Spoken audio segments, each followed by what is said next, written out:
नमस्कार, मैं हूं अनुपम। इस वक्त के बुलेटिन के साथ सबसे पहले बात करेंगे बड़ी खबर की। सीतापुर से इस वक्त बड़ी खबर आ रही है। यहां पर फूड पॉइजनिंग से 40 लोगों की तबीयत बिगड़ गई है। शादी में खाना खाने से यह तबीयत बिगड़ी है। सभी को फिलहाल अस्पताल में भर्ती कराया गया है। महमूदाबाद इलाके का यह पूरा मामला है। शादी में खाना खाने से 40 लोगों की तबीयत बिगड़ी है। 40 लोग बीमार हुए हैं। फूड पॉइजनिंग से यह तबीयत बिगड़ी है। 40 लोग बीमार हुए हैं फूड पॉइजनिंग से।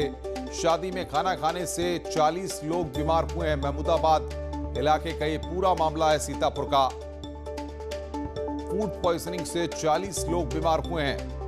उनकी तबीयत बिगड़ी है। और बातचीत करने के लिए सीतापुर से हमारे संवाददाता संदीप मिश्रा हमारे साथ फोन लाइन पर जुड़ रहे हैं। संदीप, क्या जानकारी आपको मिल पा रही है?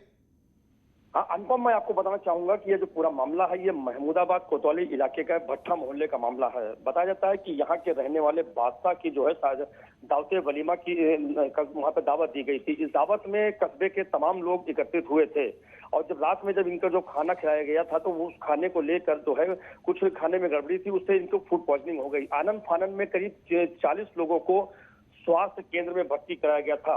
वहीं पर स्वास्थ्य केंद्र में धीरे धीरे मरीजों की हालत बढ़ती हुई देखी गई तो डॉक्टर वहां भी स्वास्थ्य केंद्र में अफरा तफरी का माहौल व्याप्त हो गया। डॉक्टरों ने इलाके में हाथ खड़े कर दिए, लेकिन किसी न कहीं तरह और अन्य जो पास की जो सीएससी है वहां से डॉक्टरों को बुलाकर जो है इन सभी मरीजों का इलाज किया गया है। डॉक्टरों के मुताबिक अभी जो जितने भी आए थे फूड पॉइजनिंग के शिकार हुए थे उन सभी की हालत खतरे से बाहर बताई जा रही है। अनुपम। हाँ संदीप, लेकिन सवाल यहाँ पर यह होता है कि इतने ज्यादा तादाद में ये लोग बीमार हुए हैं, ऐसे में क्या प्रशासन ने या फिर स्वास्थ्य विभाग के अफसरों ने अब तक इस पूरे मामले का कोई संज्ञान लिया है? जो अभी जिला प्रशासन जो वहाँ के महमूदाबाद के एसडीएम है और जो स्वास्थ्य अधिकारी हैं उनसे जब बात की गई है तो उनका कहीं ना कहीं साफ तौर पे कहना था कि जो रात में दावते वलीमा में जो खाना दिया गया था उस खाने की जांच कराई जाएगी और जो कहाँ पे इसकी गड़बड़ी हुई है, किस खाने को लेकर जो है इन सभी लोगों की तबीयत बिगड़ी है, इसकी पूरी जाँच की जाएगी। जाँच में जो भी दोषी होगा उसके खिलाफ कार्रवाई की जाएगी। संदीप, बहुत बहुत शुक्रिया। आप नजर बना के रखिए, आगे भी हम आपसे अपडेट लेते रहेंगे। संदीप मिश्रा हमारे संवाददाता इस बड़ी खबर पर हमें अपडेट दे रहे थे। मुंबई से खबर है, संदिग्ध कार मिली है। कार में जिलेटिन की 20 छड़ें मिली हैं। मौके पर डॉग स्क्वाड की टीम पहुंची हुई है। पुलिस लगातार पूरे मामले की छानबीन कर रही है। इलाके में सुरक्षा व्यवस्था को बढ़ा दिया गया है। सीसीटीवी में पार्क करते हुए एक कार दिखाई दी है, उसकी तस्वीर भी हम आपकी स्क्रीन पर आपको दिखा रहे हैं। बुधवार रात 1 बजे के करीब ये कार वहां पर पार्क की गई। सीसीटीवी को एटीएस ने अपने कब्जे में ले लिया है और रेड सर्किल करके वो दृश्य हम आपकी स्क्रीन पर आपको दिखा रहे हैं। फिलहाल मौके पर डॉग स्क्वाड और पुलिस की टीमें मौजूद हैं जो लगातार छानबीन कर रही हैं।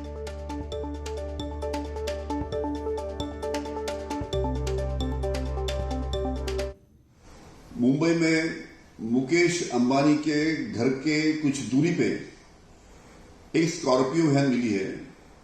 उस स्कॉर्पियो वैन में कुछ जिलेटिन पाया गया है।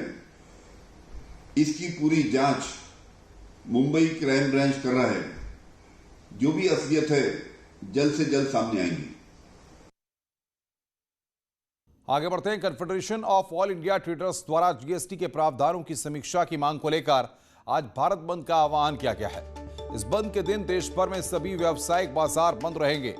कैट का दावा है कि इस दिन देश भर के 8 करोड़ से अधिक व्यापारी हड़ताल पर रहेंगे। वहीं all India transporters welfare association ने भी कैट के समर्थन में सुबह 6 बजे से लेकर रात 8 बजे तक चक्का जाम का ऐलान किया है।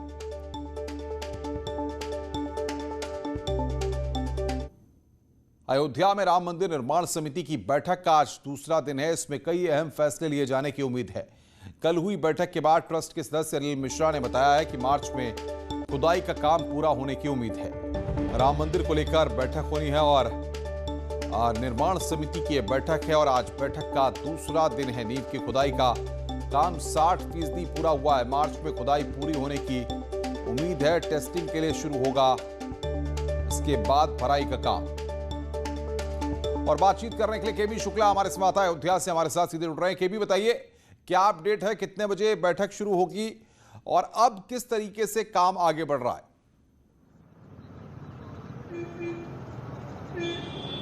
नमस्कार। देखिए, बता रखिए कि दोपहर बाद ये बैठक फिर सर्किट हाउस में शुरू होगी। इस पे जो राम मंदिर निर्माण समिति के चेयरमैन मुकेंद्र मिश्र हैं, जो ट्रस्ट के सदस्य हैं, पदाधिकारी हैं, वो शामिल होंगे। इसके साथ ही आज राज्य सरकार के 2 प्रतिनिधि भी शामिल हो रहे हैं, जो मैं प्रमुख सचिव नगर विकास, प्रमुख सचिव आवास, 2 और लोग शामिल होंगे। इसके साथ ही जो डॉक्यूमेंट विजन डॉक्यूमेंट बन रहा है, उसके जो 3 कंपनियां हैं, उसके एक्सपर्ट भी शामिल होंगे। हम आपको बता दें कि जिस तरह से राम मंदिर निर्माण के साथ साथ जो अयोध्या धाम है, उसके विकास के लिए भी ये पूरी कवायद शुरू कर रही है। अयोध्या के धाम की जो विकास की बात चल रही है, उसके लिए भी विजन डॉक्यूमेंट बन रहा है। और जो 3 कंपनियां जो एडू साइन हुई है, वो तीनों अयोध्या में काम कर रही हैं। 6 महीने के अंदर विजन डॉक्यूमेंट तैयार हो जाएगा। तो राम मंदिर निर्माण के साथ साथ जो अयोध्या धाम है, जो मंदिर के बाहर जो है, उसको विकास के लिए भी राज्य सरकार प्रयास कर रही है। उसके लिए जो है विजन डॉक्यूमेंट बन रहा है। और इस जो आज बैठक होने वाली है, जो आज अंतिम दिन की बैठक है, उस बैठक में जो 3 कंपनियां हैं, उसके एक्सपर्ट भी शामिल होंगे। इसके साथ ही L&T टाटा कंसल्टेंसी के जो एक्सपर्ट हैं, जो इंजीनियर हैं, वो शामिल होंगे। कुल मिला के जो न्यू खुदाई चल रही है, वो 12 फीट तक पहुंच चुकी है। बिल्कुल आगे भी आप नजर बना के रखिए, आगे भी हम आपसे अपडेट लेते रहेंगे। आगे बढ़ते हैं। WHO प्रमुख टेड्रोस एडहनम घेब्रेयेसस ने दूसरे देशों को भारतीय कोरोना वैक्सीन देने के लिए पीएम मोदी की तारीफ की और धन्यवाद किया है। WHO प्रमुख ने ट्वीट कर कहा कि भारत द्वारा कोवैक्सीन और कोविशील्ड वैक्सीन की खुराक को साझा करने के चलते ही 60 से अधिक देश अपने स्वास्थ्य कर्मियों और प्राथमिक समूहों का टीकाकरण शुरू कर पाए। इसके साथ ही WHO प्रमुख ने यह भी कहा है कि बाकी देश भी आपके इस उदाहरण का अनुसरण करेंगे।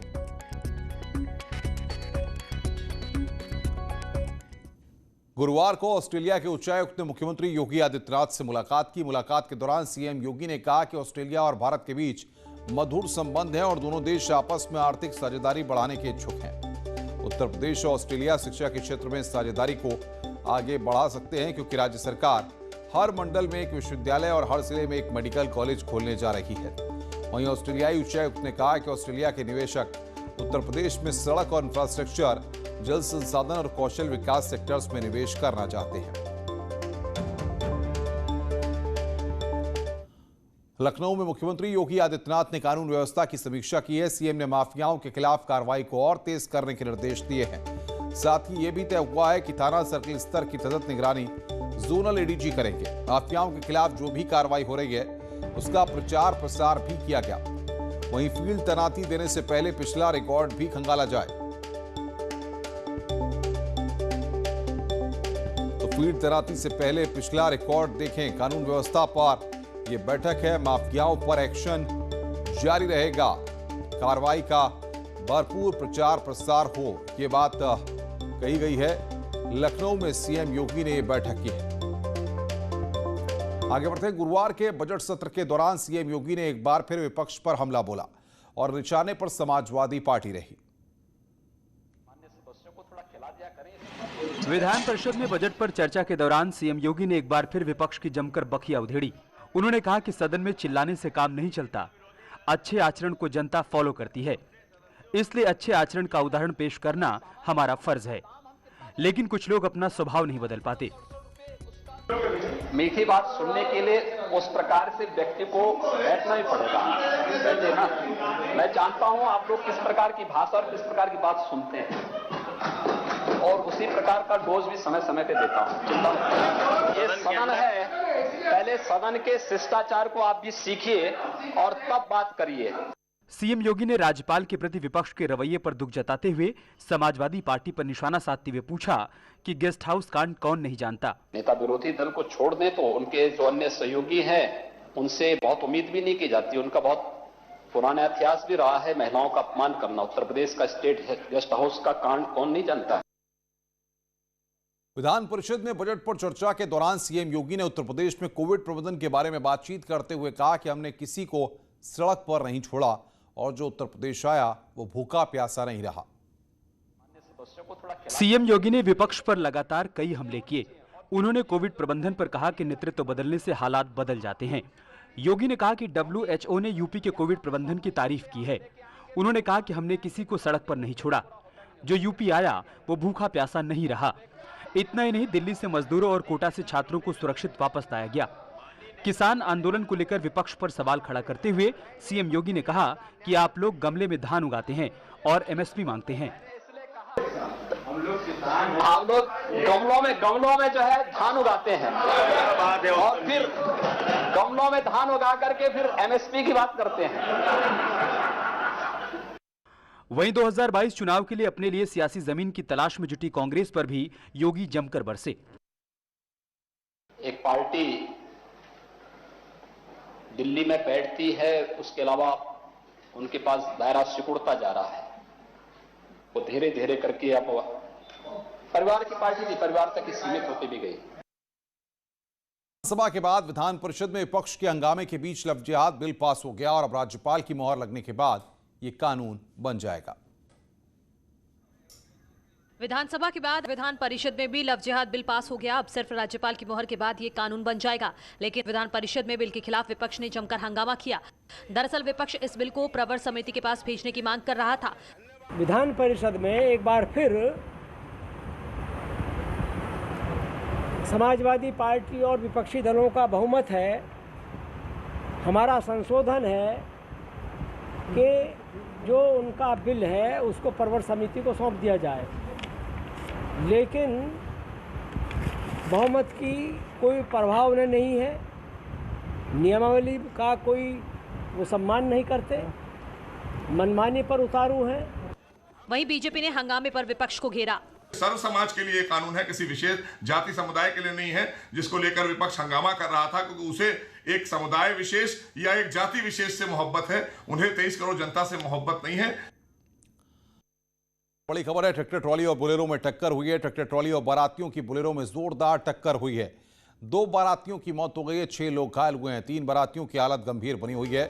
कुशीनगर से आ रही थी बारात, रामपुरवा में यह सड़क हादसा हुआ है। महाराजगंज से बड़ी खबर, सड़क हादसा हुआ है। 3 बारातियों की हालत गंभीर बनी हुई है, अस्पताल में इनका इलाज चल रहा है। कुशीनगर से ये बारात आ रही थी। ट्रैक्टर ट्रॉली और बोलेरो में टक्कर हुई है। 2 बारातियों की मौत हो गई है, 6 लोग घायल हुए हैं।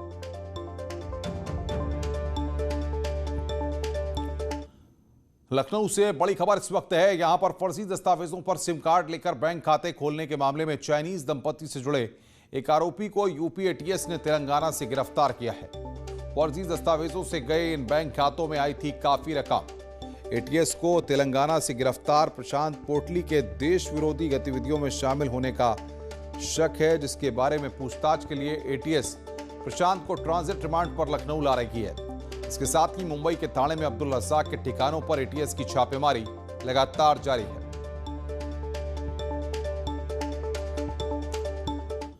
आगे बढ़ते हैं, बांदा से बड़ी खबर, जहां पर गिरवा थाना क्षेत्र में तेज रफ्तार बाइक ने साइकिल सवार को टक्कर मार दी। इस हादसे में साइकिल सवार की दर्दनाक मौत हो गई है और बाइक सवार गंभीर रूप से घायल हो गया। जानकारी के बाद मौके पर पहुंची पुलिस और स्थानीय लोगों ने घायल को इलाज के लिए जिला अस्पताल में भर्ती कराया है। खबर बांदा से, जहां पर बाइकों में आमने सामने की टक्कर हुई है। एक की मौके पर दर्दनाक मौत हो गई, 3 लोग घायल हैं। घायलों को अस्पताल में भर्ती कराया गया है। पुलिस ने शव को पोस्टमार्टम के लिए भेजा है। कमासिन थाना क्षेत्र के बगलनपुरवा का यह पूरा मामला है। आगे बढ़ रहे हैं, देवरिया के एसपी डॉक्टर श्रीपति मिश्रा ने पुलिसकर्मियों को सख्त चेतावनी देते हुए अनोखा फरमान जारी किया है। इसके मुताबिक पुलिसकर्मियों के मोबाइल का कॉलर ट्यून फिल्मी गाने रखने पर रोक लगा दी गई है। मतलब ये कि अब सीओ, थानाध्यक्ष समेत किसी भी पुलिसकर्मी के मोबाइल में फिल्मी रिंगटोन नहीं होगा। इसके लिए मॉडल कोड ऑफ कंडक्ट का हवाला दिया गया है। एसपी का आदेश का लेटर यहां पर अब वायरल हो रहा है। बात करेंगे इस वक्त की बड़ी खबर की। अमित सिंह हमारे संवाददाता ब्रेकिंग न्यूज दे रहे हैं ग्रेटर नोएडा से। यहां पर पुलिस और बदमाशों के बीच मुठभेड़ हुई है। 3 बदमाश गोली लगने से घायल हुए हैं। कल इन बदमाशों ने सिगरेट गोडाउन में लूट की वारदात को अंजाम दिया था। बीटा 2 इलाके में बदमाशों का पुलिस से सामना हो गया है। पुलिस और बदमाशों के बीच में मुठभेड़ हुई है। बड़ी खबर इस वक्त ग्रेटर नोएडा से, सिगरेट लूट के आरोपियों के साथ यहां पर पुलिस की मुठभेड़ हुई है। ग्रेटर नोएडा से बड़ी खबर, पुलिस और बदमाशों के बीच में यह मुठभेड़ हुई है। 3 बदमाशों को यहां पर गोली लगी है। बीटा 2 इलाके में पुलिस और बदमाशों के बीच में एनकाउंटर की खबर।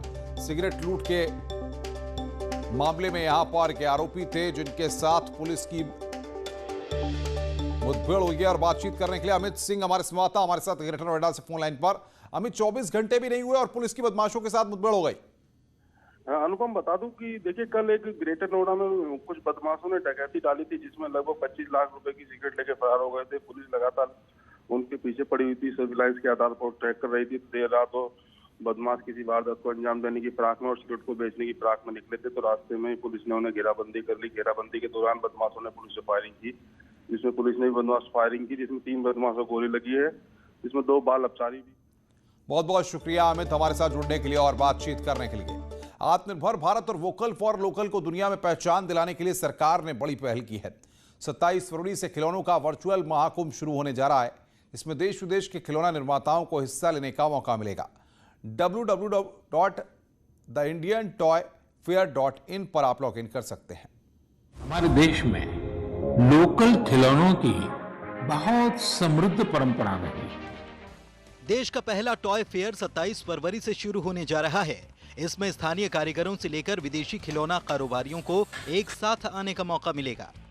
यहाँ पारंपरिक खिलौनों से लेकर आधुनिक खिलौना उद्योग के जनक, जानकार और जिज्ञासु तीनों होंगे। ये टॉय फेयर 27 फरवरी से 2 मार्च तक चलेगा। सरकार ने इस फेयर का आयोजन किया है। एक वेबसाइट www.theindiatoyfair.in शुरू हुई। कारीगर कारोबारियों को रजिस्ट्रेशन कराना होगा। अभी तक देश भर से 1.27 लाख से ज्यादा आवेदन मिले। 1000 से ज्यादा खिलौना निर्माताओं के खिलौने देखने और खरीदने का मौका मिलेगा। खिलौनों के इस महाकुंभ को आयोजित करने का मकसद भारत की विविधता भरे पारंपरिक और स्थानीय खिलौना उद्योग को वैश्विक मंच मुहैया कराना है। खिलौनों का वैश्विक बाजार करीब 7 लाख करोड़ का है। मेले से $400 मिलियन के व्यापार का मौका मिलेगा। नए रोजगार के अवसर और खिलौना उद्योग को मजबूती मिलेगी। खिलौनों के इस महाकुंभ के लिए सरकार को टाइटल स्पॉन्सर मिल गया है। हेमलेज ने इसकी जिम्मेदारी संभाली है। हेमलेज टॉय फेयर के लिए वर्चुअल बूथ तैयार करेगा।